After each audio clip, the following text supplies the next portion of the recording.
महावीर स्वामी नयन पथगामी भवतु मे महावीर स्वामी नयन पथगामी भवतु मे।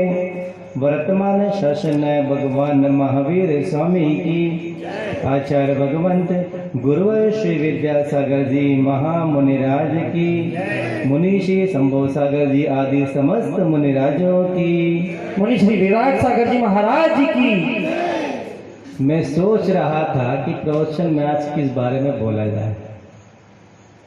अनुज महाराज निष्पन्न सागर ने अच्छा विषय दिया शिक्षा के ऊपर। वाकई में आज का समय शिक्षा का एक युग है। कोई व्यक्ति अपने अनुभव के आधार पे कोई कार्य कर देता है, कार्य सही हो चाहे गलत हो। जब उस पर समीक्षा होती है तो लोग अक्सर पूछते हैं, आप कहाँ तक पढ़े हैं, आप कहाँ तक पढ़े लिखे हैं। आपने पिछले कुछ महीनों पहले या वर्षों पहले न्यूज़पेपर एक न्यूज़ पढ़ी होगी कि दिल्ली के सीएम केजरीवाल जी ने एक कमेंट्स किया था भारतीय प्रधानमंत्री नरेंद्र जी मोदी पे कि मोदी जी अपनी डिग्री बताएं, मोदी जी अपनी डिग्री बताएं। जो व्यक्ति अपने काबिलियत पे 11 वर्षों तक किसी राज्य विशेष में सीएम रहा और अपनी योग्यता के आधार पर एक अच्छा बहुमत लेकर पूरे भारतवर्ष का नेतृत्व कर रहा है। मैं किसी नेता की तारीफ नहीं कर रहा हूँ, मैं शिक्षा के माध्यम जो हुआ वो बात नहीं कहना चाहता हूँ कि जिसमें इतनी काबिलियत है, एक अच्छा बहुमत लेकर एक स्थायी सरकार देश को दी और अच्छे निर्णय लेकर देश की बाधाओं को दूर करते हुए देश को विकास के पथ पर अग्रसर किया। उस व्यक्ति से ये प्रश्न पूछा जाता है कि वो व्यक्ति कितना पढ़ा लिखा है। क्या शिक्षा का महत्व कागज का वो पुर्जा होता है जिस पर यह लिखा होता है कि आपने एक किताब पढ़ के उसको रट के अपनी स्मरण शक्ति से उसका अध्ययन करके उस बेसिक वैसे उस प्रश्न बनाए गए उस किताब में से वो दूसरी कॉपी में आपने उसको लिख दिए। क्या उसी का नाम शिक्षा है? कि आपने कितने परसेंट अर्जित किए, आप उसे शिक्षा कहते हैं? आपके बच्चे आखिर पढ़ते क्या हैं, चाहे कॉन्वेंट हो, सीबीएसई हो, आईसीएसई हो। आपके बच्चे जो पाठ्यक्रम की बुक होती है उसको लर्न करते हैं, रट लेते तो अच्छे से, उसी में से क्वेश्चन बनाए जाते हैं। उनको याद है कि हमने कहीं पढ़ा है, किताब में जो लिखा हमने पढ़ लिया, वही क्वेश्चन के माध्यम से आता है प्रश्न पेपर में, आंसर शीट में उत्तर लिख दिया जाता है। मैं आपसे बात पूछता हूँ, इस शिक्षा पद्धति में आपके बच्चों की कौन सी योग्यता है? टेल मी, क्या योग्यता है आपकी? ये तो कैचिंग पावर है। प्रकृति से कोई व्यक्ति मूर्ख होता ही नहीं है। ये कैचिंग पावर या स्मरण शक्ति है क्षोभ समय। कोई व्यक्ति किसी लेसन को एक बार में याद कर लेता है, कोई 2 बार में, और कहते हैं तीसरी बार में पढ़ाओ तो गधे को भी याद हो जाता है। आपकी कौन सी होशियारी इसके अंदर? आप वही तो लिख रहे जो आप किताब में पढ़ के आए हैं। आपने किताब को पढ़ा है जो उसमें लिखा है। क्या किताब जो कहना चाहती है वो आपने पढ़ा है? हमारे ग्रंथ जो कहना चाहते हैं, जो किताब कहना चाहती है, वो हमारी प्राचीन शिक्षा पद्धति थी जिसे हम गुरुकुल कहते थे। आपके बच्चे अतीत का इतिहास उठाकर अगर देखोगे तो बच्चे 8 वर्ष की उम्र होने के बाद माता पिता उन्हें गुरुकुल में भर्ती कर देते थे। गुरुकुल में उनके जीवन का निर्माण होता था। क्या होता था? उनके जीवन का निर्माण होता था गुरुकुल में। उन्हें जीवन की 72 कलाएं, और बेटियां हो तो उन्हें 64 कलाएं सिखाई जाती थी। माँ कागज के पुर्जे का काम नहीं होता था। जो जीवन की मूलभूत कलाएं हैं, जो जीवन के निर्माण विकास में अग्रगामी होती है, उन्हें वहां सिखाया जाता था। उन्हें खेती करना, शिल्पकला, पशुपालन, भोजन विद्या आदि अनेक अनेक जो आज की विद्या वो भी वहां सिखाई जाती थी। बच्चे वहां से पढ़ के निष्णांत होकर निकलते थे। उन्हें किसी के सामने अपनी डिग्री लेके दर बदर भटकना नहीं पड़ता कि मुझे नौकरी दे दो, वो हमें नौकरी दे दो। उनमें वो कलाएं होती थी कि अपना पेट तो उन कलाओं के माध्यम से वो भर ही लेते थे। इतिहास उठा के देखो, चाहे रामायण काल रहा हो, चाहे महाभारत काल रहा हो, जब उनको इतिहास को हम पढ़ते हैं, उन घटनाओं को पढ़ते हैं, तो सारे राजकुमार भी गुरुकुल में जाके शिक्षा ग्रहण करते थे। हम एक महापुरुष का नाम लेते हैं, भीष्म पितामह, पढ़ते हैं उसका नाम इतिहास में कि उसने संकल्प लिया था कि आजीवन राज्य की रक्षा के लिए और अपने पिता ने जो वचन मेरी मां को दिया है उसकी रक्षा करने के लिए संकल्प लेता हूं कि आजीवन ब्रह्मचर्य का पालन करूंगा। वो संस्कार उसने कहां से पढ़े? उसको शिक्षा परशुराम ने दी थी गुरुकुल में। आज का बच्चा हो तो पहले सोचता पिता ने वचन दिया होगा, मुझे उससे कौन सा काम है, मेरी लाइफ का क्या होगा, what is the my future. आजकल की संतान का पहला प्रश्न ही होता है what is the my future, because I am educated. आपके बच्चे इतने पढ़े लिखे हैं कि उन्हें माता पिता का कोई फ्यूचर नजर नहीं आता। पहले उन्हें क्या चिंता है, मेरा फ्यूचर आखिर क्या होगा, ये आपकी वर्तमान शिक्षा पद्धति उसे सिखा रही है। और वो शिक्षा पद्धति जो भीष्म ने सीखी थी, उसने कहा था मेरे पिता ने वचन दिया है, मेरे पिता ने वचन दिया है अपनी मेरी मां को कि जो संतान उससे पैदा होगी वही राज्य का शासन करेगी, इसलिए मैं प्रतिज्ञा लेता हूं। और आज का बेटा होता तो कहता पिताजी आपकी आज्ञा आप जानो, मेरा को मतलब इससे what is my future, because I am educated. ये शिक्षा आपकी। माता पिता अपना पूरा जीवन बच्चों के लालन पालन में झोंक देते हैं, अपनी संपत्ति का एक बड़ा भाग उनकी शिक्षा में लगाते हैं। और आपकी शिक्षा पद्धति बाद में क्या देती है, बच्चे पढ़ लिख जाते हैं, उन्हें अपना ही दिखता है, वो अपने बारे में ही सोचते हैं। ये कौन शिक्षा पद्धति है? ये डॉक्टर मेकाले की जो महाराज अभी कह रहे थे, ये वो शिक्षा पद्धति है। भारत की शिक्षा पद्धति उसका मेरुदंड था, वो आधार था भारत की विकास का। ऐसा दुर्भाग्य है देश का कि देश 200 साल तक गुलामी की बेड़ियों में जकड़ा रहा। जब डॉक्टर मेकाले ने संपूर्ण भारत की यात्रा की तो उसने समझ लिया कि यहाँ के विकास का मेरुदंड आखिर है क्या, बूंद यहाँ की क्या है। अगर उसे तोड़ दिया जाए तो भारत वही बन जाएगा जो भारत को बनाना चाहते हैं। तब उसने संपूर्ण भारत की यात्रा की।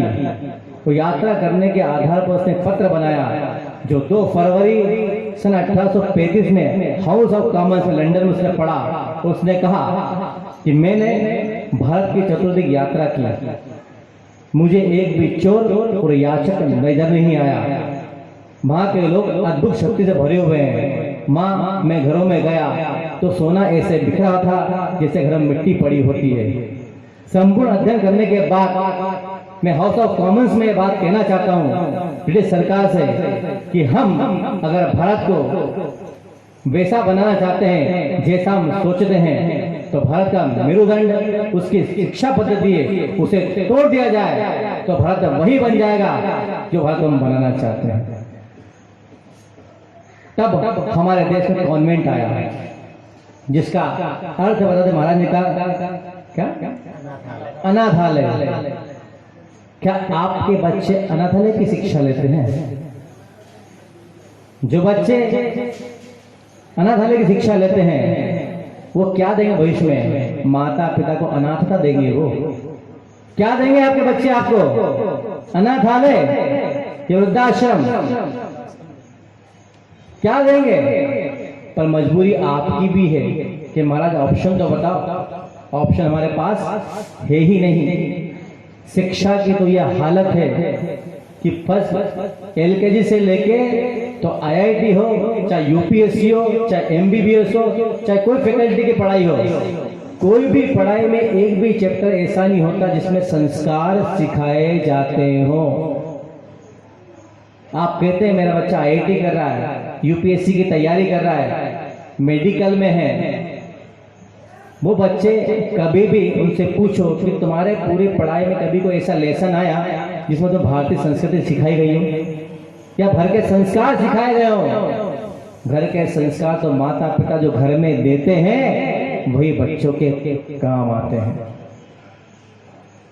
आज कम पढ़े लिखे व्यक्ति को हीन दृष्टि से देखा जाता है क्योंकि हमारी मानसिकता गुलाम हो चुकी है। हम उसे पढ़ा लिखा मानते हैं जो कॉन्वेंट में पढ़ा हो, जिसकी डिग्री में बहुत सारे परसेंटेज हो, जिसके डिग्री में बहुत सारे परसेंटेज हो, वो पढ़ा लिखा है। तभी तो एक नेता दूसरे से पूछता है आपकी डिग्री क्या बोलती है भाई साहब। अरे समझदार इंसान से ये पूछ लेता कि आपका अनुभव क्या बोलता है। क्या शिक्षा पद्धति अनुभव से बड़ी कभी हो सकती है? बताइए, शिक्षा पद्धति कभी अनुभव से बड़ी हो सकती है? अगर ये है कि शिक्षा पद्धति बड़ी है और अनुभव और हमारी प्राचीन शैली कमजोर है, तो उससे बड़ा अनुभव संसार में दूसरा नहीं मिलेगा। एक बार की सत्य घटना आपको सुनकर हंसी आएगी। एक जंगल के रास्ते से कोई बड़ी परियोजना का काम चल रहा था। उसके अंतर्गत 4 इंजीनियर एक जिगजैग वाला पाइप था, जो जिगजैग होता है ना, टेढ़ा मेढ़ा बोलते हैं, वो पाइप था। उसमें उस पाइप के एक छोर से दूसरे छोर पर एक तार पहुंचाना था। सारे इंजीनियर जिनके पास आईआईटी की डिग्री थी, दिमाग लगे ये तार इस पार से उस पार आखिर कैसे जाएगा। कई दिन तक अध्ययन चलता रहा, लंबा पाइप था, वो क्या करा जाए, तार कैसे जाएगा इसके अंदर। एक ग्वाला क्यों पढ़े लिखों की हरकत देख रहा था बैठा बैठा वहां पे कि इंजीनियर साहब शहर से पढ़ के आए बाबूजी। पहले बोलते इंजीनियर बाबूजी आए हैं, तब बाबूजी शहर से कॉन्वेंट की पढ़ाई करके आए हैं और इस तार को उस तार पहुंचाने में लगे हुए हैं। कितने बाबूजी? 4।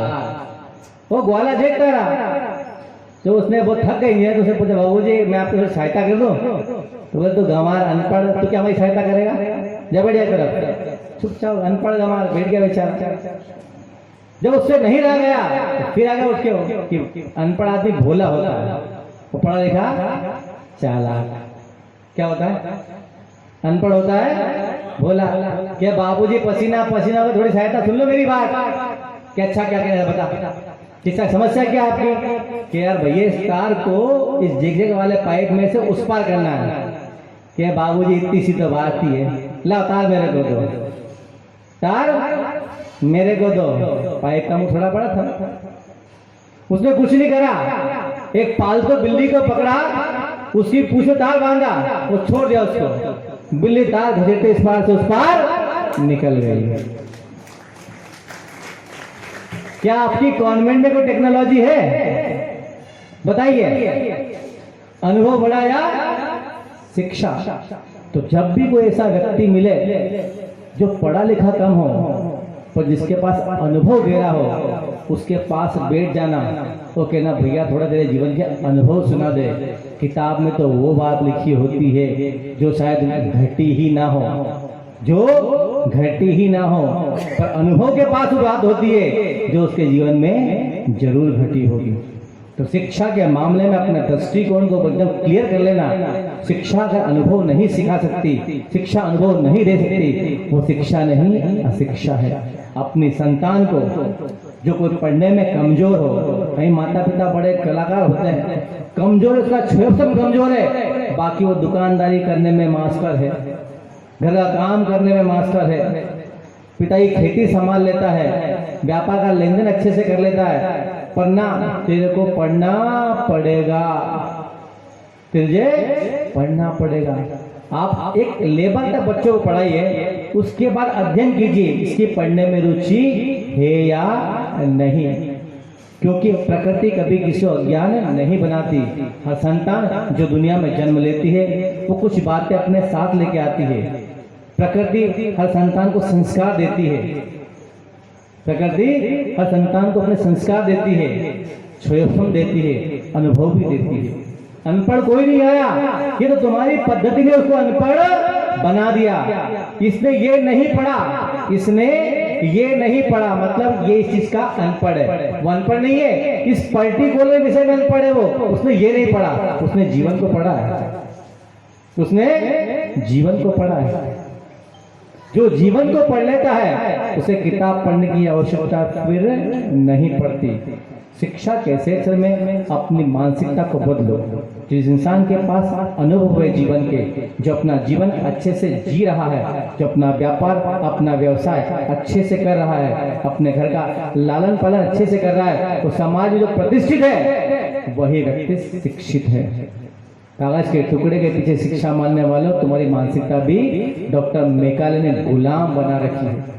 ये बहुत बड़ी त्रासदी है इस देश की कि अपनी शिक्षा कागज के टुकड़े से नापी जाती है।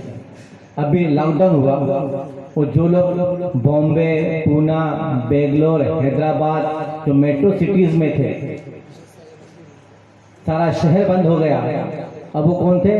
हाईली लिटरेट पर्सन, जिनको पास दिन भर काम करने का काम होता ही नहीं है। वो सिर्फ क्या जानते हैं? ऑफिस का काम करना है, अपना व्यवसाय, दूसरा काम वो जानते ही नहीं है। और मान लो बैचलर रहे हो तो भूखे मरने के अलावा उनका ऑप्शन क्या था? क्या ऑप्शन था उनके पास भूखे मरने के अलावा? मान लो तुम्हारी संतान गुरुकुल में पढ़ी थी, वो कोई बात नहीं, राशन मेरे पास है और भोजन बनाते मुझे आता है, मैं भोजन तो कर ही लूंगा। तुम्हारी शिक्षा पद्धति ना भोजन बनाना सिखाती है, ना भोजन करना सिखाती है। भोजन करना इंसान प्रकृति से सीखता है। जब बच्चा पैदा होता है तो उसे पता मुझे दूध कहाँ मिलेगा, क्या प्रकृति माँ किसी किताब में पढ़ के आया था? वो उसे पता था मुझे दूध कहाँ मिलेगा। तो प्रकृति ने खाना ही प्रकृति ने सिखाया। किसने सिखाया? प्रकृति ने खाना सिखाया है, तुम्हारी किताब ने नहीं सिखाया उसको। पुराने गुरुकुलों में यही बहुत तरह कलाएं सिखा जाती थी कि बेटा भोजन खाना प्रकृति ने सिखा दिया तो सुन, भोजन बनाना भी सीख ले। उसका नाम कला है। कौन कहते हैं उसको? पाक कला। अच्छा भोजन कला होती है ना, पाक कला। तुम्हारी शिक्षा पद्धति सिखाती है उसको। तुम्हारे बच्चे अगर पढ़े लिखे होते ना गुरुकुल से, क्या तुमने सिखाया था पाक कला को, तो लॉकडाउन के समय भूखे नहीं मरते। अपनी संतान को शिक्षा के साथ साथ कलाएं सिखाइए कि बेटा जिंदगी ऐसे जी जाती है, जिनको ऐसे जिया जाता है।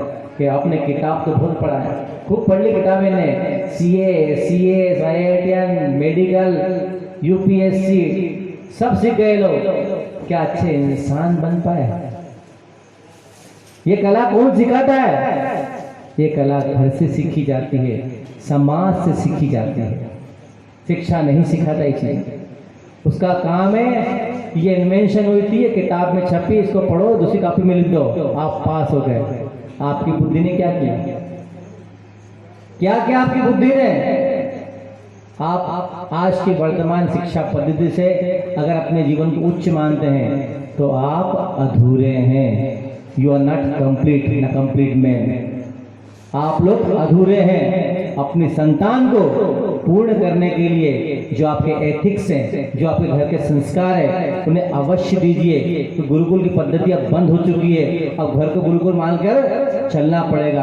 अपने संस्कार बच्चों को जरूर सिखाइए कि बेटा ये हमारी सामाजिक परंपरा है, ये हमारी कुल की परंपरा है। जब ये सीखेंगे तो आगे जाकर समाज में रहने लायक बन जाएंगे।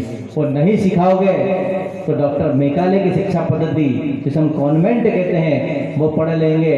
वो क्या अनाथ आल है, क्या होता है? अनाथ आल है। तो तुम्हारे अगर वो पढ़ लेंगे तो बुढ़ापे में तुम क्या हो जाओगे? बोलो क्या हो जाओगे? अनाथ। जीवन भर संतान के पीछे पैसा लगाया, पढ़ लिख के बड़ा हो गया, अब क्या लगता? मेरा फ्यूचर में तो चला पापा जी, मम्मी जी में चला अपना फ्यूचर बनाना है। तुम डोकरा डोकरी यहीं कहता मालूम है, डोकरा डोकरी सरदार बुढ़ापे में यहीं पे चला। तो अपने संस्कार अपने संतान को जरूर दीजिए। अगर वो वर्तमान शिक्षा पद्धति में कमजोर है तो उसकी एबिलिटी को पहचानिए कि इसमें ऐसी कौन सी योग्यता है जिससे अपना जीवन यापन कर सकता है। और एक बात और कहना चाहूंगा, अगर किसी पिता का व्यवसाय अगर अच्छा है तो संतान को कम पढ़ाना। अगर किसी पिता का व्यवसाय अच्छा है तो अपनी संतान को कम पढ़ाना। कि संतान असल एक या दो ही होती है, एक बेटा और एक बेटी के फैमिली कंप्लीट। एक ही बेटा मान लो आपका है और व्यवसाय आपका अच्छा है और बेटा पढ़ लिख गया तो 100% मान के चलना वो आपकी गद्दी पर नहीं बैठेगा। हम ऐसे सैकड़ों परिवारों को जानते हैं जिनके व्यवसाय बहुत अच्छे थे, जिनके 15-20 कर्मचारी काम करते थे। बेटा पढ़ लिख गया, उसको अपना फ्यूचर दिखता है। अब बूढ़ा बाप कब तक दुकानदारी करेगा, कब तक व्यापार करेगा। खूब समझाया, बेटा गद्दी पे बैठ, जब व्यवसाय संभाल, पर उसको तो नौकरी करने का भूत सवार है। आखिर में पढ़ा क्यों हूं मैं, पढ़ा आखिर क्यों हूं? जो शिक्षा पद्धति गुलामी सिखाती है कि वो शिक्षा है। जिनने 200 साल तक हमें गुलाम बना कर रखा, वो हमें यही तो सिखा गए कि 200 साल हमारे गुलाम रहे, अभी शिक्षा के गुलाम बनकर रहे। पिता कहता बेटा गद्दी बैठ जा, बेटा कहता मुझे नहीं बैठना पिताजी, मैं पढ़ा लिखा हूं, मैं पढ़ा लिखा हूं। आखिर माता पिता को हार थक के व्यवसाय बंद करना पड़ता है। दूसरी बात बेटियों पे आती है, मेरा किसी पे कमेंट्स नहीं है। बेटियों की जब रिश्तों की बात की जाती है और बेटियां पढ़ी लिखी होती हैं तो लड़का नहीं देखती, वो डिग्री देखती है। एक उदाहरण आपको देता हूं मैं, मुझे बड़ी हंसी आई थी सुन के। हम जब राजस्थान में थे तो एक परिवार मेरे पास आया, वो लड़का का परिवार था। बात चली चली, हमारा आशीर्वाद दो, बेटे का संबंध हो जाए। तो मैंने क्या हो गया भाई, ये मुझे एक संबंध आया था पर लड़कियों का भाव बढ़ गया आजकल। तो मुझे थोड़ा इंटरेस्ट आया, क्या भाव बढ़ गए भाई। एक संबंध आया, लड़की एमकॉम करी हुई है। मैं क्या भाई क्या हुआ उसमें, लड़के इनकम बड़ा अच्छे परिवार से सुशील, हमको कोई दिक्कत नहीं। मेरा बेटा, उसके पिता की जयपुर जैसे शहर में 8 दुकानें हैं। कितनी है? जयपुर शहर में 8 दुकानें हैं, तो लंबा चौड़ा व्यवसाय, एक ही बेटा उसका। संबंध क्यों नहीं हुआ? महाराज मेरा बेटा बीकॉम करा हुआ,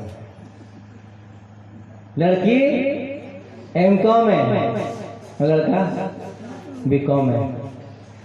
जिस मूर्ख लड़के में इतनी समझनी है कि जयपुर जैसे शहर में जिसके बाप की 8 दुकानें हैं और बेटा 8 दुकानों को संभालता है, वो कितना समझदार होगा। अभी मैं आपसे पूछता हूं कि लड़का मूर्ख है या लड़की मूर्ख है? बोलना मत, अपने मन में उत्तर देना सर, वो बताना मत कौन मूर्ख है। मां तो वो लड़का बीकॉम है और लड़की एमकॉम है। 2 का अंतर से 2 साल का अंतर पड़ता है बीकॉम में। उसने डिनाई कर दिया, मुझे शादी करना ही नहीं है। ये शिक्षा सिखाती है तुम्हारी। इंसान को ये दिखता कि मेरा फ्यूचर क्या है, कितना संपन्न परिवार है, तो उस बेटे का जीवन कितना सुरक्षित होगा अगर वो कर लेती तो। ये एक एग्जाम्पल है। ये समस्या हर घर में, बेटियां पढ़ लिख जाती हैं, उनके फ्यूचर को लिए उनके माता पिता संबंध करते हैं, तो बेटियां लड़का नहीं देखती, वो डिग्री देखती है, अपना फ्यूचर देखती। सुख और सुविधा 2 चीजें होती हैं, सुख और सुविधा। आप आजकल संतान से पूछा जाए, उन्हें मेट्रो सिटीज में जाना है शादी करके, बड़े परिवार में जाना है, लड़का पढ़ा लिखा होना चाहिए, उसकी नौकरी अच्छी होना चाहिए, ये सब सुविधाएं हैं।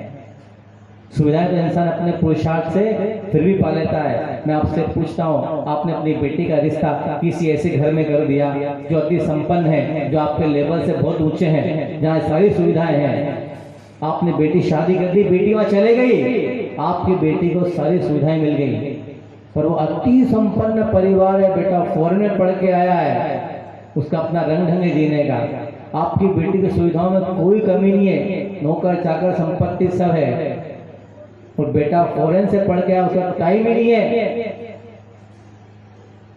तो क्या आपकी बेटी सुखी है? सुविधाएं पूरी है, सुविधा में कोई कमी नहीं है, पर क्या आपकी बेटी सुखी है? जीवन में सुख बड़ा होता है या सुविधा? क्या बड़ा होता है? सुख। जहां सुख होता है वहां सुविधा तो मिल ही जाती है। वो नहीं मिले तो इतना प्रेम होता है सुख में कि जीवन अच्छे से चल जाता है। पर बेटियां तो सुविधाएं ढूंढती हैं, उन्हें सुविधाएं चाहिए, बड़ा शहर चाहिए, हर व्यवस्थाएं चाहिए। जिनका दृष्टिकोण सुविधाओं को लेकर होगा, क्या वो सुखी कभी रहेंगी? ना वो सुखी रहेंगे, न उनके माता पिता कभी सुखी रह पाएंगे। अपनी संतान को, आज की शिक्षा पद्धति को मैं मना नहीं करता, उसके साथ साथ उन्हें जीवन के मूलभूत संस्कार देने का प्रयास भी कीजिए कि अगर वो सीख जाएंगी तो इनका जीवन सुरक्षित हो जाएगा। पहली प्रायोरिटी संस्कार देने की होना चाहिए। संस्कार अगर होंगे तो हम कम शिक्षा में भी अपना जीवन अच्छे से व्यतीत कर लेंगे। संस्कार जीवन में संघर्ष करना सिखाते हैं, परिस्थिति को सहन करना सिखाते हैं। संस्कार वो होते हैं कि इंसान किसी परिस्थिति में रहे अपना जीवन जी लेता है। शिक्षा इंसान को अंदर से कमजोर बनाती है। शिक्षा निर्भर रहना सिखाती है। चाहे अच्छी पढ़ाई लिखाई करने वाला व्यक्ति भी क्यों ना हो, अगर उसे नौकरी ना मिले तो किसी काम का नहीं होता। जिसमें संस्कार होते हैं, जो जिसके पास अनुभव होते हैं, जिसने पुरानी हमारी शिक्षा पद्धति को समझा है, उसे कुछ भी ना मिले तो अपना पेट तो भर ही लेता है। तो आज की शिक्षा पद्धति को ध्यान से समझते हुए एक प्रयास कीजिएगा कि हमारी जो पुरातन शैली है, जो हमारी समाज की मान्यता है, जो परंपरा है, अपने संतान को वो देने का प्रयास अवश्य कीजिएगा। अगर ये लोग सीख गए तो इनका जीवन सुखमय हो जाएगा। आपके संतान का जीवन सुखमय हो, समृद्धिमय हो, इसी भावना के साथ मैं अपनी वाणी को विराम देता हूँ। बोलिए आचार्य भगवंत गुरु श्री विद्यासागर जी महामुनिराज की जय।